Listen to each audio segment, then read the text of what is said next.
In this video, we're going to learn how to solve these WASSCE or WAEC chemistry problems under aluminium. So guys, we have three repeated questions to practice with in this video.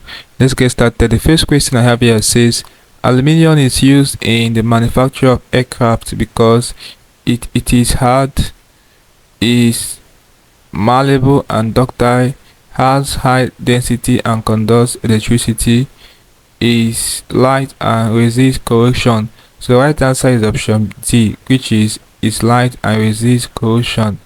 Okay, so that's why aluminium is used in manufacture of aircraft. The next subtopic question is this one.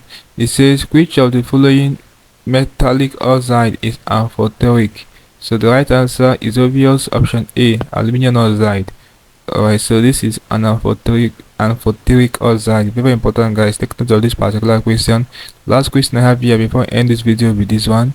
It says aluminium is a good roofing material because it forms an oxide film over its surface which prevents corrosion.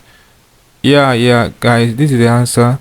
Ready to absorb light. No, is flexible and can conduct heat, is strong and does not conduct heat and electricity. So guys, the right answer is option A. It forms an oxide film over its surface which prevents corrosion. So this basically can deal with problems involving aluminium for your WASSCE or air chemistry. We practice with repeated questions for this topic. Hope you learned something interesting from the video.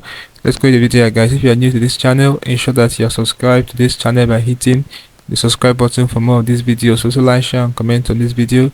Tell me how you feel for what I learned from this video. If you seem to have any specific questions asked regarding what I talked about in this video, feel free to leave your question at the comment section below and I will ensure to give you a response.